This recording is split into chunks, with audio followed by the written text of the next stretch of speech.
네, 먼저 지난해 11월 본회의장에서 동료 의원님의 청소년 자살률에 관한 질문에서 평범하다고 생각했던 일반 청소년들의 자살 비율이 더 높다, 이런 답변을 하시면서 마음 아프다고 하신 것에 대해 교육감님의 진심이 마음에 와닿았다는 말씀을 드립니다. 네, 질문을 시작하겠습니다. 먼저 학교 폭력과 관련하여 질문 드리겠습니다.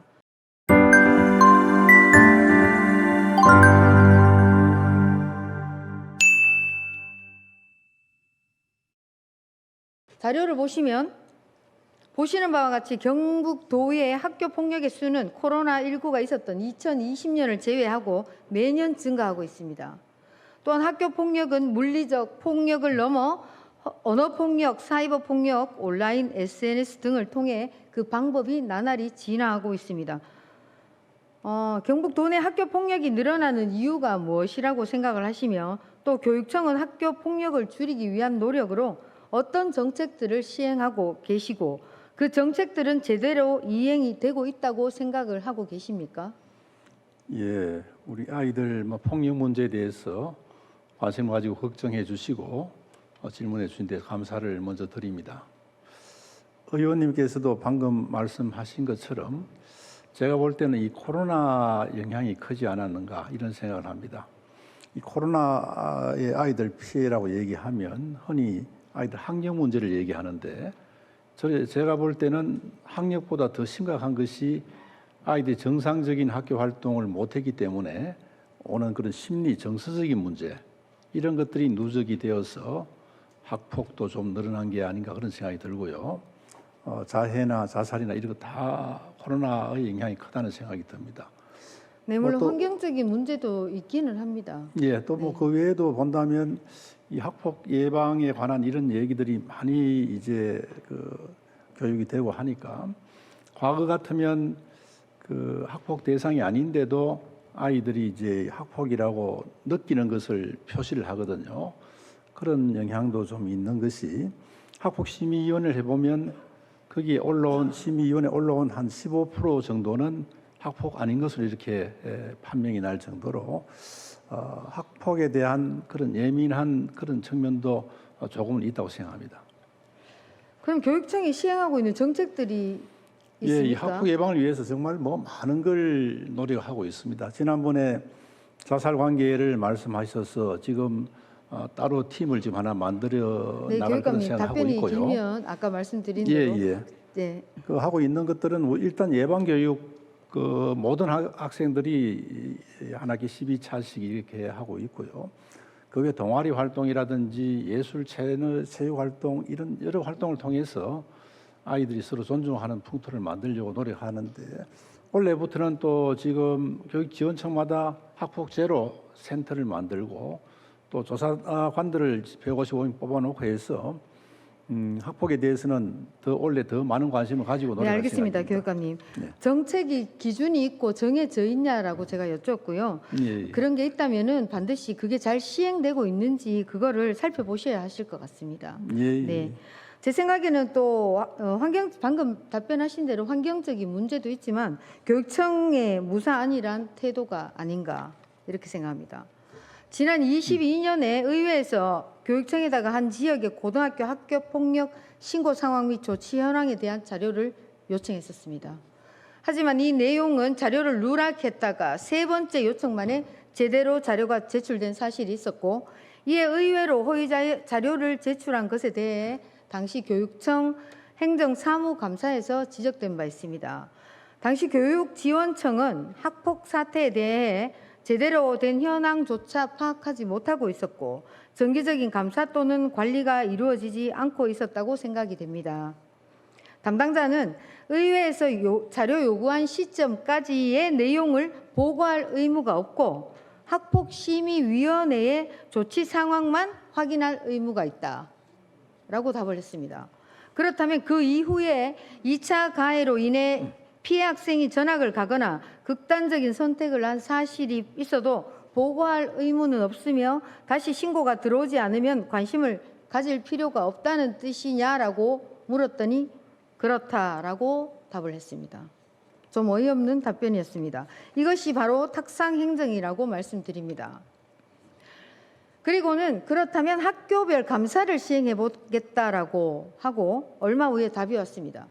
몇 군데 고등학교에 감사를 실시했고 일부 학교는 신고 접수 대장, 즉 학폭 관리 대장입니다.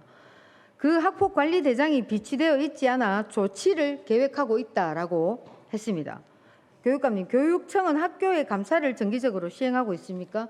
또 그 기간은 얼마 만에 하고 있습니까? 주로 2년 주기로 이렇게 하고 있습니다. 초중고 전부 2년 주기로 하고 있습니까? 예, 2년, 3년 이렇게 하고 있습니다. 2년, 3년. 어떨 때 2년이고 어떨 때 3년입니까? 학교 수에 따라서 그렇게 할 겁니다. 예. 그러면 감사를 시행할 때 어떤 걸 주로 하는지 그 과목이 정해져 있습니까? 거기에는 뭐 학사부터 해서 모든 그 행정에 관한 모든 것들 다 감사 대상이 됩니다. 그렇다면 방금 제가 말씀드렸던 이런 내용은 이 지금 사회적으로 심각한 문제인데도 불구하고 학폭 대장 비치에 대한 감사는 전혀 실시하지 않았다라고 보아집니다. 할 때 거기에 다 포함되어 있습니다. 그러니까요. 근데 이것을 감사하지 않았다는 뜻이죠. 최근에 이걸 발견했다는 것은. 근데 그때 그 얘기를 들어보니까 그때 이제 그런 스마트 관련 때문에 학교에서 찾지를 못했는데 뒤에는 찾아서 확인했다는 얘기를 들었습니다. 답변이 좀 상이합니다. 그래서 학폭에 대해 말로는 심각하다고 해놓고 실제는 탁상행정으로 일관하며 대책 마련도 하지 않는 전형적인 직무유기라고 할 수 있습니다. 교육감님, 방금 조금 전에 제가 말씀드렸던 이런 직원들의 업무 방식에 대해 어떤 생각이 드십니까? 또 어떤 방식으로 조치해야 한다고 생각하십니까?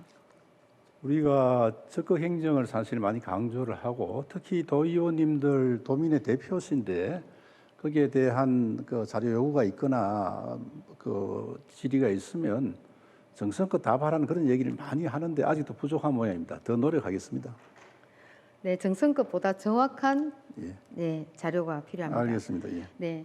그리고 학폭 사건이 만약에 발생하면 첫 번째로 분리 조치가 우선되어야 하고 맞습니다. 조사는 이후의 문제입니다. 예. 즉 학교 폭력 해결에도 골든 타임이 있어야 한다는 뜻입니다. 예. 하지만 실제 학폭 관련 처분 이후에 상당수의 가해 학생들은 반성을 하지 않고 피해 학생들에게 2차 가해를 하는 경우가 많습니다. 이어지는 2차 가해는 폭행으로 이어지지 않으면 검찰로 이관되기도 어렵고 언어폭력도 피해 학생의 극단적 시도 없이는 이렇다 할 조치가 이루어지지 않는 등 피해 학생은 보호의 사각지대에 놓이는 경우가 많습니다. 이 때문에 피해 학생들은 심지어 화장실조차 제대로 가지 못할 정도로 두려움에 떨며 전학을 선택하는 경우가 있었습니다. 교육감님, 교육청은 점점 진화해 나가는 것으로 보이는 학폭에 관한 대책으로 어떤 계획을 수립하고 계십니까? 예, 뭐 학폭이 진화한다는 그런 표현을 썼었는데 실제로 좀 뭐 이래 아이들이 법망을 피해가면서 아이들 괴롭히는 그런 사실도 사실은 지금 늘어나고 있는 추세고 특히 또 과거와 달리 신체적인 폭력보다는 언어 폭력이라든지 사이버 폭력 이런 것들이 늘어나고 있습니다. 그래서 이런 사례들을 잘 분석해서 대처하도록 그렇게 하겠습니다. 네. 지난해 정순신 변호사 자녀의 학교 폭력 가해 징계를 늦추기 위해 온갖 방법이 동원이 되었고 이 과정에서 피해 학생은 극단적 선택을 수차례 시도할 만큼 극심한 고통에 시달렸던 사건이 전 국민의 공분을 샀었습니다. 우리 경북도에도 이와 유사한 일이 있었습니다. 하나의 사례를 들어보겠습니다. 지난해 2학기부터 학교폭력 가해자가 전학 처분을 받으면 다른 처분에 앞서 전학 먼저 진행해야 하는 이른바 선전학 후 조치로 교육부 지침이 개선됐습니다. 안동 한 고등학교에 재학 중인 1학년 가해 학생에 대해서는 성추행뿐만 아니라 학기 초부터 피해 학생을 여러 차례 괴롭혀왔다고 보고 전학과 서면 사과 등의 조치를 내렸습니다. 전학 처분이 나오고 엿새 뒤에 전학 배정을 요청받았고 다시 일주일 뒤에 관련된 행정 절차를 마쳤지만 바로 다음 날 집행정지 신청이 인용되면서 전학을 보낼 수 없었다는 설명입니다. 전학을 보내기 위한 행정 절차가 2주 정도 걸렸다는 건데 선전학 후 조치 지침이 교육 현장에서 제대로 작동하지 못한 겁니다. 네, 영상의 내용처럼 학교폭력대책심의위원회에서 전학 조치가 나왔음에도 조치는 2달 이상 늦어졌고 가해자 부모의 행정소송으로 인해 피해 학생은 괴로움을 견뎌야 했던 사건입니다. 또 한 가지 다른 지역의 예는 학교폭력심의위원회 결정이 가해 학생이 반성을 하는 것처럼 느껴진다고 해서 분리 조치를 하지 않아 피해 학생이 2차 가해를 당해 견디지 못하고 극단적인 선택을 한 경우가 발생했습니다. 이뿐만 아니라 경북도 내 학교폭력과 관련하여 피해자들이 학교를 떠나게 된 사례들은 어제 오늘 일이 아닙니다. 교육감님, 가해자보다 피해자가 더 큰 피해를 입는 불합리한 사건들의 재발을 막기 위해 도교육청은 어떤 노력을 기울여오고 있습니까?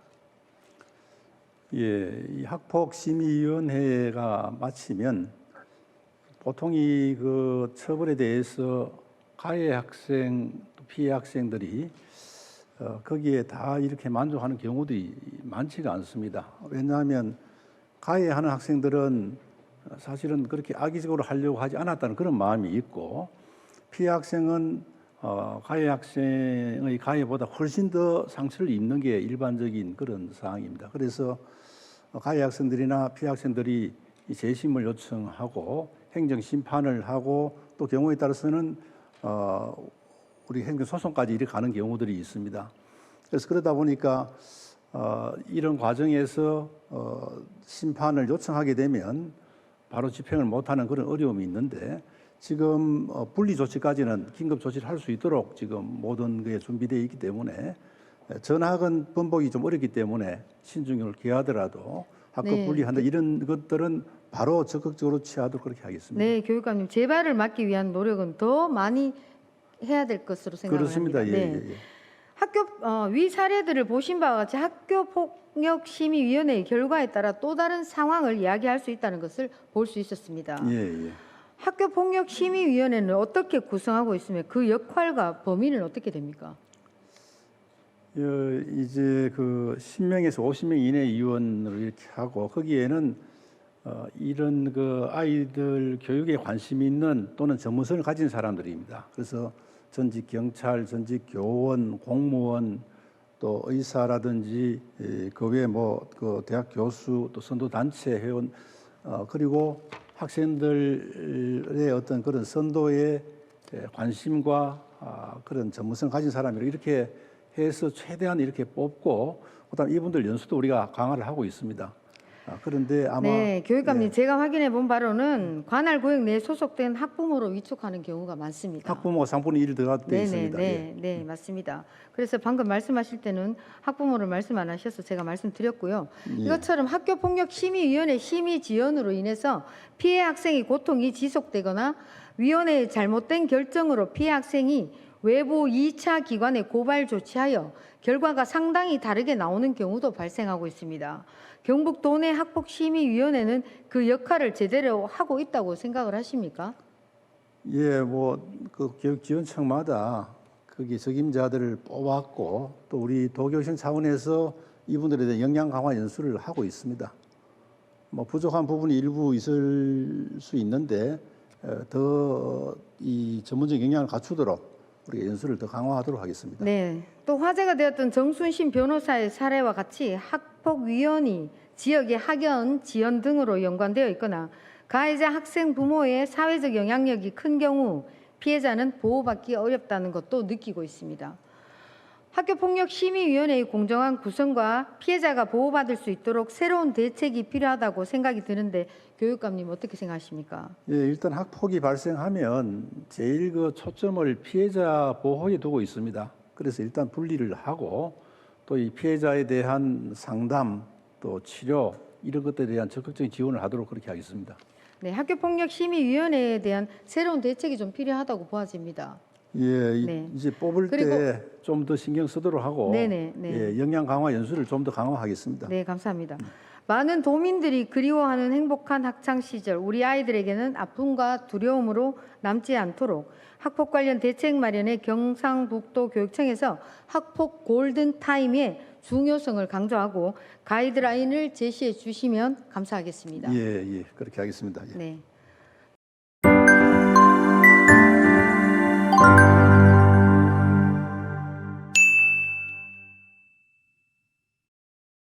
다음 학구 문제와 관련해서 질문 좀 드리겠습니다.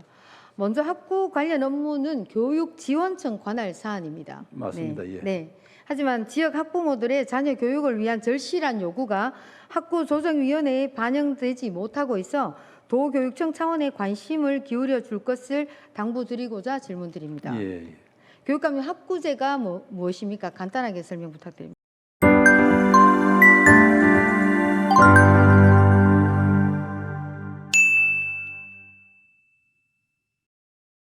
이 교육장이 그 중학교 배정할 때 이 추첨을 통해서 하는데 이 교통이 좀 불편하거나 거리가 떨어진 그런 그 학교들에 대해서는 별도 배정을 하는 그런 학교 단위 또는 학교 군 단위의 이런 배정에서 할 수 있는 그런 학교 군 또는 학교라고 이렇게 보고 맞습니다. 가장 중요한 이유는 학구제라는 학교 차이를 방지하고 교육의 기회 균등을 보장하는 데 그 목적이 있습니다. 네. 이전에 경주시 지역구 의원님과 지역의 교육위 의원님께서 여러 번 대책 마련 회의에 참석을 하시기도 하셨습니다. 현행 학구 문제로 인해서 학부모들이 이사나 위장 전입을 할 수밖에 없도록 만든다면 인구 소멸을 가속화시키게 되는 심각한 원인이 될 것이라고 생각합니다. 얼마 전에 경주시 한 지역의 고향을 지키는 청년단체의 대표가 자녀의 중학교 입학을 위해 이사와 위장 전입을 고민했다고 사과하는 모습을 보았습니다. 실제 이 지역의 초등학교 고학년 아이들의 경우 경주 시내 중학교 진학을 위해 위장 전입과 이사를 하거나 시내의 원룸까지 임대하는 경우가 있는 것으로 알고 있습니다. 또한 그 외의 학생들은 주변의 친구들이 경주시 중학구로 진학함에 따라 어쩔 수 없이 고향에 남아 있다고 생각하여 소외감을 느끼고 심할 때는 우울증까지 겪는 경우도 있다고 합니다. 화면에 보시는 것처럼 2023년 이 중학교의 재학생 현황을 살펴보면 중3 여학생이 1명뿐입니다. 현행 학구에 문제점이 없다면 도저히 있을 수 없는 수치입니다. 교육감님, 지역 현실을 반영하지 못하는 학구 문제를 어떻게 해결할 수 있다고 생각하십니까? 예, 이 학구는 사실은 여러 가지 복합적인 그런 말씀하신 교육의 균등, 평등, 차별 방지 이런 측면도 있고요.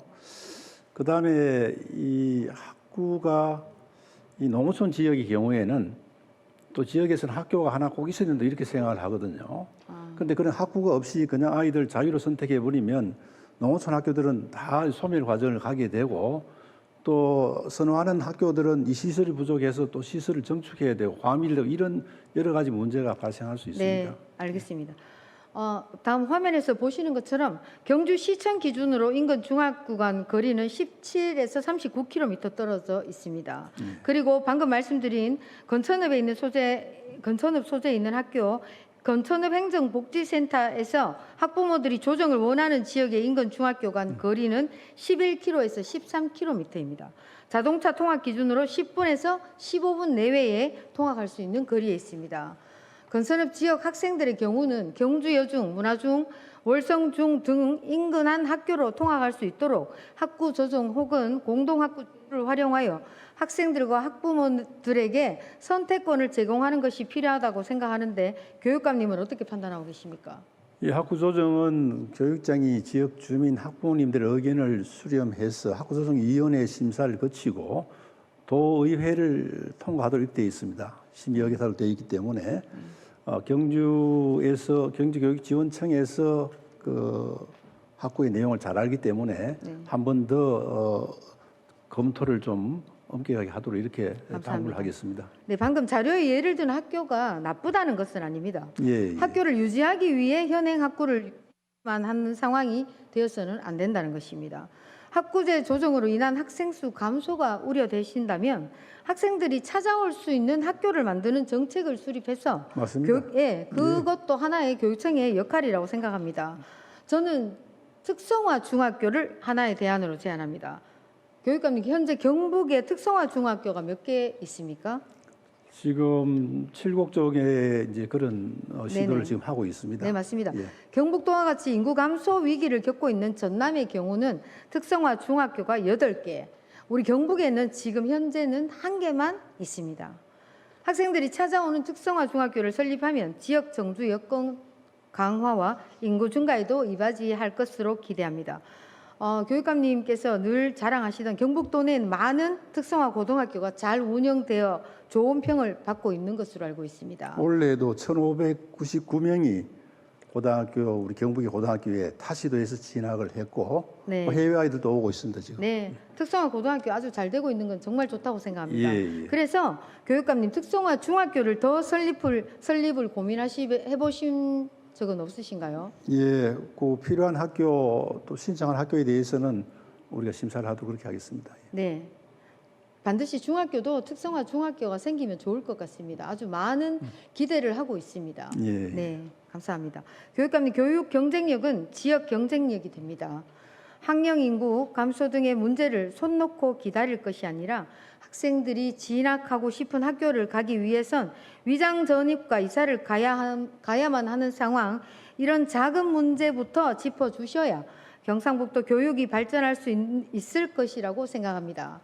지금까지 답변에 감사드립니다. 예. 제 질문을 심각하게 고려해 주시기를 다시 한번 부탁드리겠습니다. 예, 네, 고맙습니다. 수고하셨습니다.